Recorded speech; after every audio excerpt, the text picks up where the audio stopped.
പറഞ്ഞിട്ട് എനിക്ക് കല്യാണം കഴിക്കാൻ പാടില്ലാന്നോ അല്ലെങ്കിൽ ഇനി എനിക്കൊരു റിലേഷൻഷിപ്പോ അല്ലെങ്കിൽ എനിക്ക് ഇനിയൊരു ജീവിതം പാടില്ലാന്നൊന്നും ഏത് പുസ്തകം.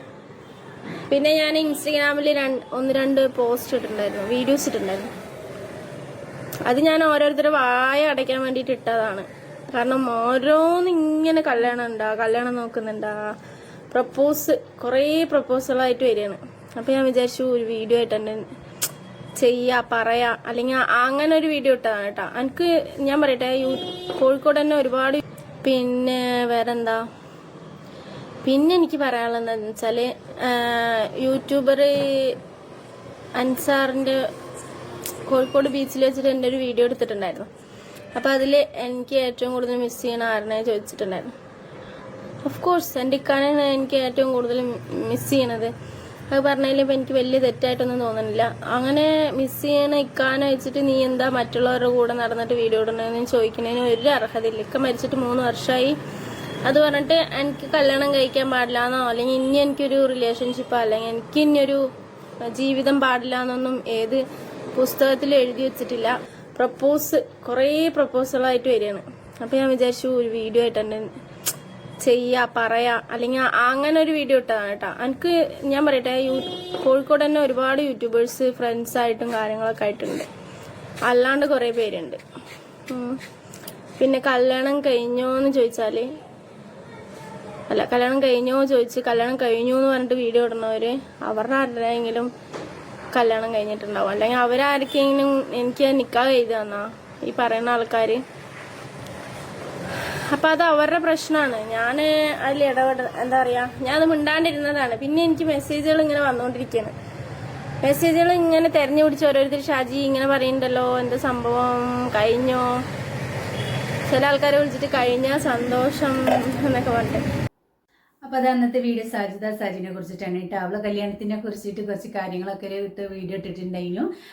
അപ്പോൾ അവര് ആർക്കും അറിയാത്ത ഉണ്ടാവില്ല അല്ലേ. എന്നാലും ഞാൻ പറഞ്ഞുതരാം. നമ്മളെ 5 കുട്ടികളുണ്ട് കേട്ടോ. അവർക്ക് 5 കുട്ടികളുണ്ട്. ഹസ്ബൻഡ് മരിച്ചതാണ്, സൂസൈഡ് ചെയ്തതാണ് കേട്ടോ. അതിൽ 5 മക്കളും ഉണ്ട്, ആൺകുട്ടികളാണ്.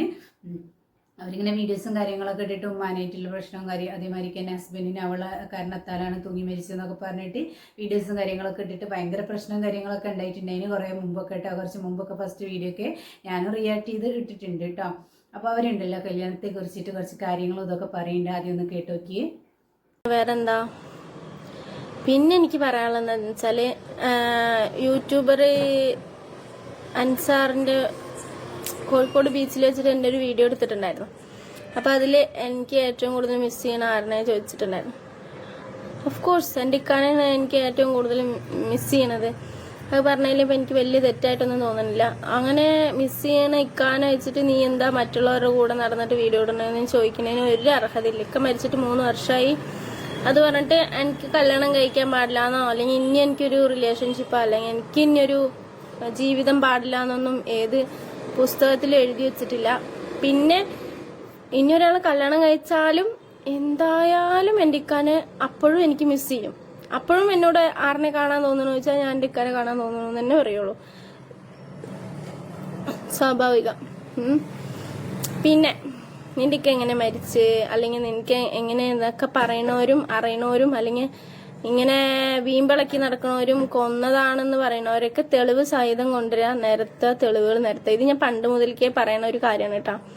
കൂടുതലും ഞാൻ പിന്നെ ഇപ്പം കണ്ടന്റ് ഇല്ലാണ്ട് ഇങ്ങനെ കൂടെ നടന്നിട്ട് ഒരു നോണ്ടിയും കൊണ്ട് നടക്കലാണ് മെയിൻ ഇവരുടെ ഹോബി. അപ്പൊ അതിനൊന്നും ഞാൻ മറുപടി കൊടുക്കാണ്ട് അങ്ങനെ നടക്കാണ്. ആർക്കും മറുപടി കൊടുക്കാൻ ഞാൻ പറയേണ്ട കാര്യങ്ങളും ഞാൻ ജീവിച്ച കാര്യങ്ങൾ എനിക്ക് മാത്രമേ അറിയുള്ളൂ. ഞാൻ പറയേണ്ട കാര്യങ്ങൾ ഞാൻ വീഡിയോ പറഞ്ഞിട്ടുണ്ട്. അപ്പോൾ എന്താ പറയാ, ഇതാണ് കാര്യം. കല്യാണം കഴിഞ്ഞാൽ ഉറപ്പായിട്ടും ഞാൻ വീഡിയോ ഇടും. ആളിനെ മുന്നിൽ കൊണ്ടുവരാൻ പറ്റുകയാണെങ്കിൽ ഞാൻ കൊണ്ടുവരും. അങ്ങനെയൊക്കെയാണ്. പിന്നെ ഒരു ലൈഫിൽ ഇപ്പോൾ അടുത്തൊരു ലൈഫ് തിരഞ്ഞെടുത്തു എന്ന് പറഞ്ഞിട്ട് ഒന്നും വരാനില്ല. കാരണം എന്താന്ന് വെച്ചാല് എനിക്കിപ്പോൾ അത്ര വയസ്സൊന്നും ആയിട്ടില്ല. എനിക്ക് 33 വയസ്സ് 34 വയസ്സാകുമ്പോഴേക്കും ഞാനിപ്പോൾ ഇങ്ങനെ ഇരിക്കണമെന്നൊന്നുമില്ല. ഒരു ലൈഫ് എന്തായാലും 60-70 വയസ്സായ ആൾക്കാരടക്കം ഇപ്പോൾ കല്യാണം കഴിക്കണ്ടില്ലേ.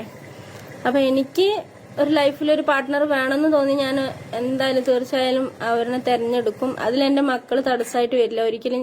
ഞാൻ ഇപ്പൊ ഈ 3 വർഷം എന്റെ മക്കളെ കൂടെ നിർത്തിയിട്ട് ഞാൻ ജീവിക്കുന്നുണ്ടെങ്കിൽ ഇനി ഇവിടുന്ന് അങ്ങോട്ടും ലൈഫ് പാർട്ട്ണറായിട്ട് ഒരാൾ വരുന്നുണ്ടെങ്കിൽ അവരുടെ കൂടെ മക്കളുടെ കൂടെ ഏതൊരു ഒരുപാട് ഇത് വരുന്നുണ്ട്. കല്യാണാലോചനകൾ വരുമ്പോൾ ഞാൻ എന്താ പറയല്, എനിക്ക് ഇന്ന എത്ര മക്കളുണ്ട്, അവരുടെ ഉൾക്കൊള്ളാൻ പറ്റുകയാണെങ്കിൽ മാത്രം ഞാൻ ഇതിനിറങ്ങുള്ളൂ എന്ന് ഞാൻ പറയലുണ്ട്. അപ്പോൾ അതിനെ ഉൾക്കൊണ്ട ആൾക്കാർ വരികയാണെങ്കിൽ തീർച്ചയായിട്ടും ഞാൻ കല്യാണം കഴിക്കും. പിന്നെ ഒരിക്കലും മക്കളെ വിട്ടിട്ടുള്ള ഒരു കളിയില്ല. ഇത്രയും കഷ്ടത്തിൽ ഞാൻ എൻ്റെ മക്കളെ ചേർത്ത് പിടിച്ചിട്ടുള്ള, ഒരിക്കലും തള്ളിക്കളഞ്ഞിട്ടില്ല, മറ്റുള്ളവരെ പോലെ വലിച്ചെറിഞ്ഞിട്ടില്ല, ഇട്ടിട്ട് ഓടിയിട്ടില്ല. എനിക്ക് എൻ്റെ സുഖമാണ് വലുത്, അല്ലെങ്കിൽ എനിക്ക് എൻ്റെതായ കാര്യങ്ങളാണ് വലുത് കണ്ടിട്ട് ഒരിക്കലും ഇട്ടിട്ട് ഓടിയിട്ടില്ല. എന്ത് കാര്യം ഉണ്ടെങ്കിലും ഞാൻ എൻ്റെ മക്കളെ ചേർത്ത് പിടിച്ചിട്ടേ ഞാൻ ചെയ്തിട്ടുള്ളൂ. അവരുടെ കാര്യങ്ങൾ കഴിഞ്ഞിട്ട് എനിക്ക്